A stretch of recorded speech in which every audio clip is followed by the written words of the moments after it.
It's space weather. All Earth's weather comes from space. The space weather. Protons are flying all over the place.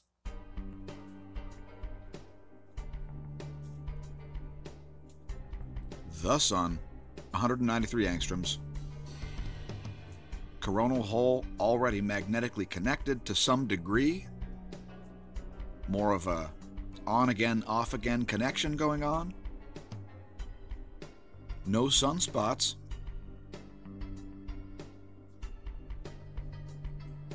Let's look at your magnetic field lines here in 304 angstroms.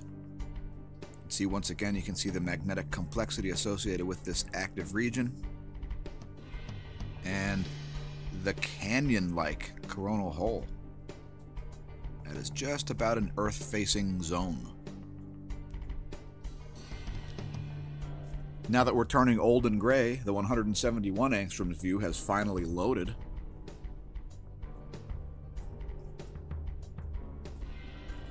You can see some interesting activity rising on the just north of the equator, rising up over the east. And there's another active region north of the equator in the Earth-facing region too. Let's take a look at that magnetic situation. Looks like a small coronal mass ejection occurred there too.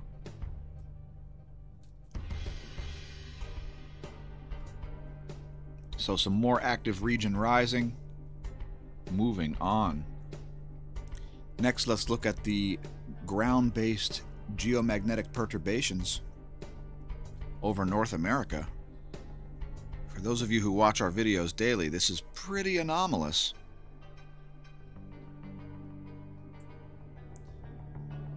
Got some very strong fields popping up, and it doesn't have the characteristic donut shape that it usually does. It's like it's a donut and then an external blob. I'm going to pause this just right at the end so you'll see the most current situation.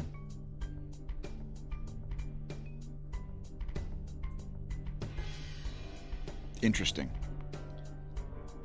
Let's look at the magnetic perturbations over the globe.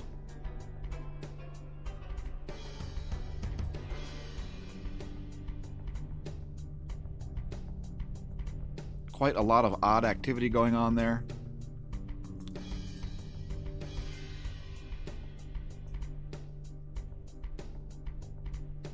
And let's look at the poles to get a direct view of what's happening. If I can operate. There we are.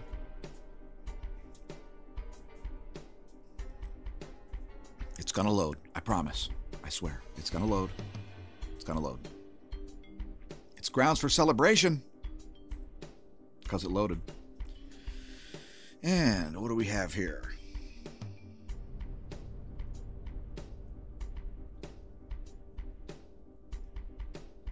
Well, in the South Pole, the perturbations are hardly even centered on the South Pole. And in the North Pole, we're getting like a double spiral pattern there at the end. Pause that again.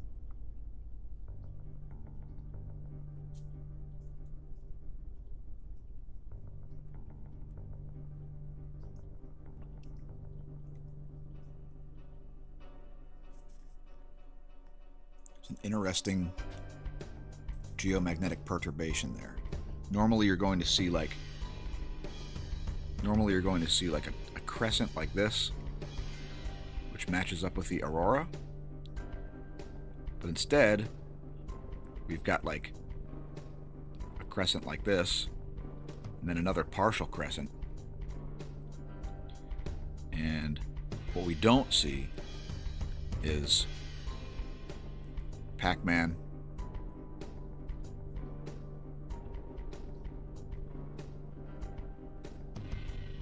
or any kind of ghosts. So that's a good thing,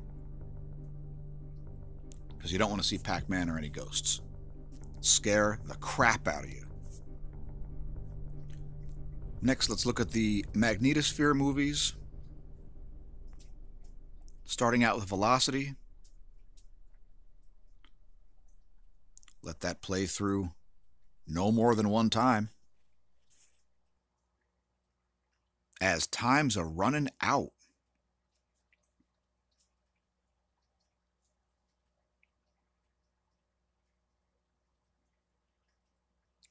Next, we've got the density. Let that play through one time. Trying to get the video up before next year.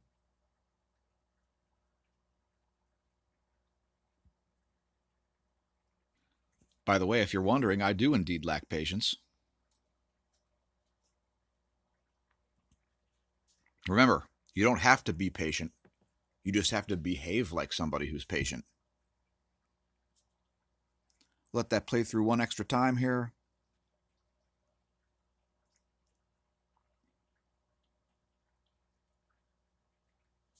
Again, I would note that you can see that the heliospheric current sheet must be down here instead of up here, because the angle of attack here is, more like this kind of an angle of attack, as opposed to this kind of an angle of attack. Moving on. Next, let's look at the Gong 2 line of sight. Line of sight field plot.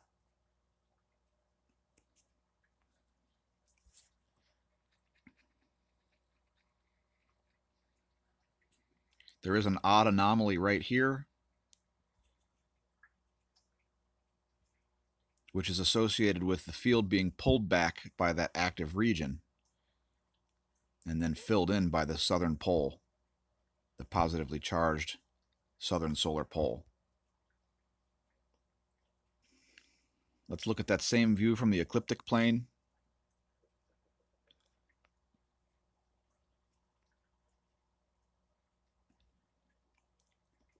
One thing I would like to note about all of these Gong 2 images, they do advertise them as near real time. However, they're always about 2 hours old, as you can see right here. Most recent file load time, 2 hours and 5 minutes. This does help to account for the fact that it was a little bit tough to exactly estimate when the heliospheric current sheet would be crossed. By the way, we're not in the process of crossing any heliospheric current sheets right now. Let's look at the spaceweathernews.com data. X-ray flux is pretty flatlined. Nothing really noteworthy there. BTBZ is pretty convergent on the zero line there. Although the total energy is a little on the high side. No major fluctuations in the Z angle. Phi angle, we've got like I said, an on-again, off-again connection here. You can see connected, disconnected, connected, disconnected. That's associated with the south polar field and the coronal hole connection. And we've seen ourselves leave the coronal hole wind stream for the most part, or we're in the process of leaving it from that last coronal hole. As the solar wind speed has dropped down, looks like about 470. That's something to keep an eye on there, because that's not done fluctuating yet. Density has gone up a little bit. Nothing too exciting there. Now the magnetometer, we're expecting some spikes here in this. That's something to keep an eye on also, as there is some magnetic field shifting associated with that active region and the incoming coronal hole. KP index is down to 2. Here's your Cygnets forecast. This starts on the 23rd and ends on the 3rd of January, I believe. Again, keep in mind, this is just a model and a prediction. If you're not familiar with the Parker Solar Probe, there it is. And it is awesome.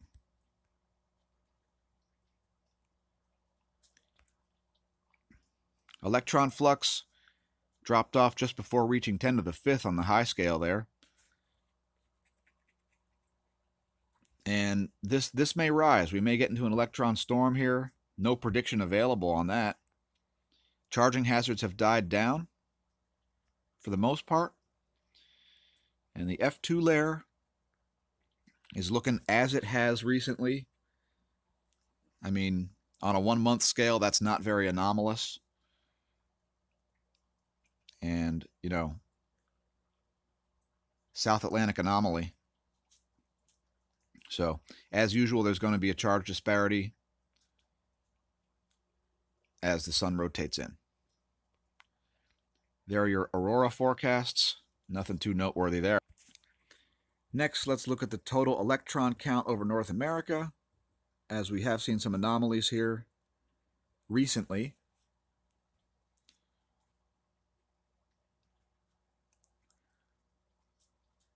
By the way, this concentration of electrons over Hawaii is a normal thing. We see that daily.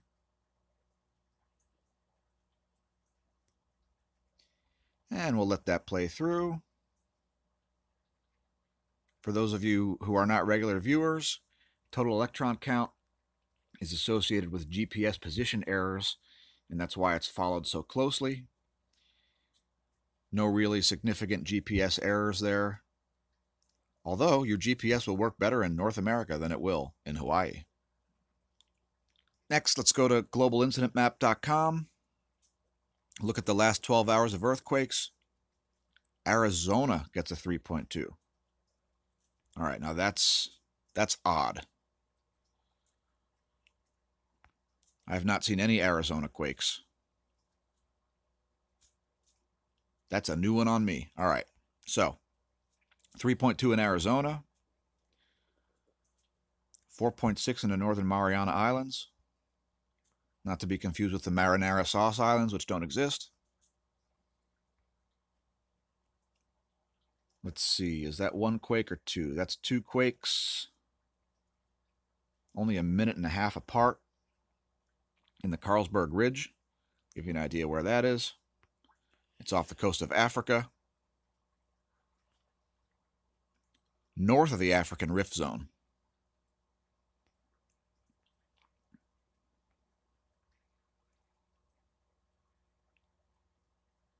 A 6.1 in Cold Bay, Alaska, along with two other quakes.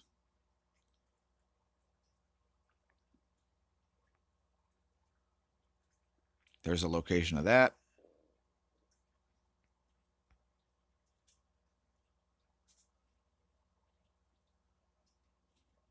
.2 at depth in Argentina. Argentina should stay on alert for a mid-level 4.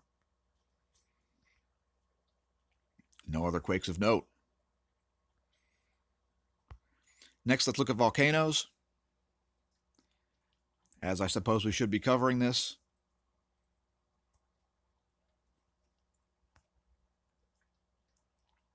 So far today, we've already got Shiveluch, which is located in Russia. There is a aviation volcanic ash advisory associated with this again, up to 19,000 feet.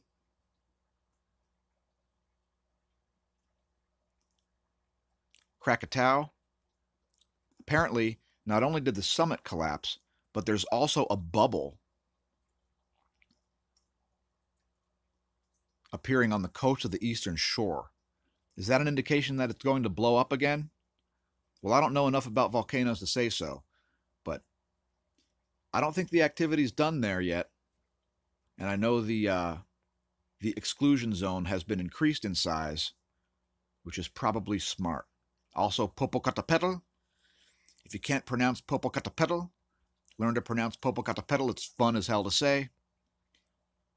Also, Fuego in Guatemala, Reventador in Ecuador, Sabancaya in Peru. So lots of South American quakes going on.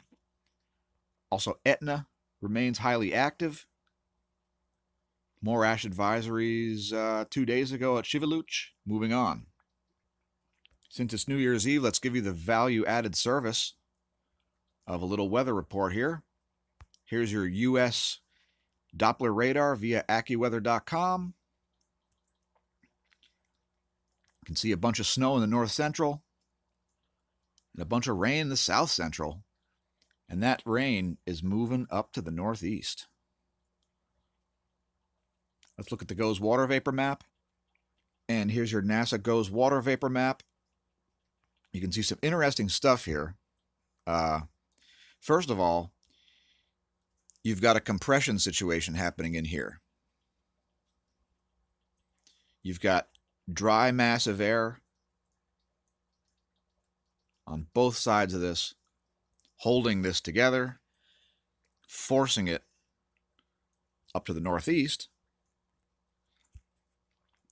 while at the same time, you've got this extremely weird-looking high-pressure system with a bubble of moisture in the middle of it,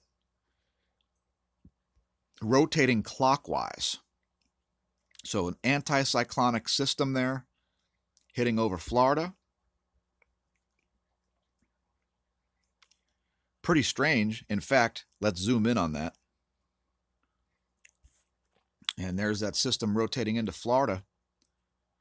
You got a low pressure inside of a vast high pressure, rotating clockwise instead of counterclockwise. Also, look at the interference lines going across the screen. Looks like the GOES took a little bit of interference there. Not to be blamed on cosmic ray flux, because we checked and there are no cosmic ray spikes on any of the monitors. In any case, an interesting system there.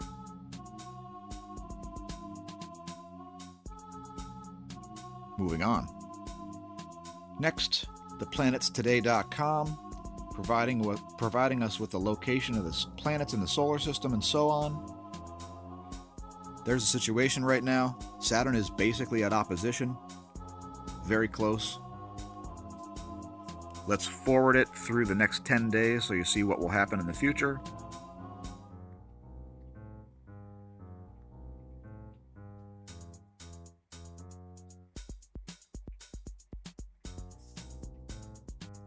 And there's a location of your planets. Next, let's look at some of the stupidest ideas ever. Carbon sequestration. Yes. New farming techniques using fungi to reduce carbon in the atmosphere. Okay. Great idea.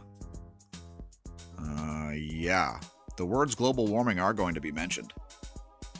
So, what's the point of this? The point is to take carbon dioxide out of the atmosphere because it's so dangerous and it totally has anything to do with the climate. Pardon the sarcasm. Now, fungus is good. Fungus is great. Fungus is super important. However, the idea of using fungus to mess with your seeds, it's a ridiculous idea. We'll leave links to the article. And let me just note that the idea of trying to pull carbon out of the air at the same time that solar irradiance is at a low is the most idiotic idea ever. I mean, we've already got food shortages all around the world. So, if you want to read this article, feel free. cosmosmagazine.com. Next, let's head to Science Alert, which I think maybe they should change the name to Nonsense Alert, because here's another nonsense alert. So it turns out that when you take conjecture and cartoonish ideas about the universe, and then you add some bad math, and you add a lack of understanding of how redshift works, you come up with ideas like this. Each year we lose another section of the universe. Apparently the scientists who did this study don't have the same skills as a 3-year-old, called object permanence. For those of you not familiar with object permanence is when you hide a toy from a 1-year-old and the kid thinks it's just gone from the universe. When you hide a toy from a 4-year-old, they know you've just hidden the toy and that it's still there even though they can't see it. Apparently, some astronomers don't have object permanence.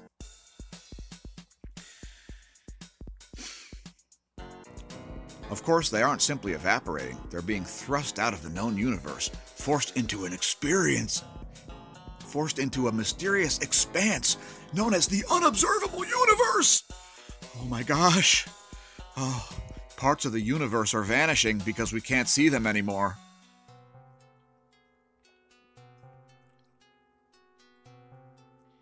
Here's some more brilliant non sequiturs. Because of something known as Olbert's paradox, scientists knew that this couldn't be the whole story. Most famously articulated by Wilhelm Olbers in the 19th century, the paradox argues that the darkness found in the night sky conflicts with the conclusion that the cosmos is infinite. Yeah, the apparent size of a star decreases as one's distance from it increases. Wow, that's some cutting-edge science, guys. Wow, thanks, guys. Links to that article also. Please do not let it reduce your IQ. All right, here's the current view at 94 angstroms since we can't get the video to load.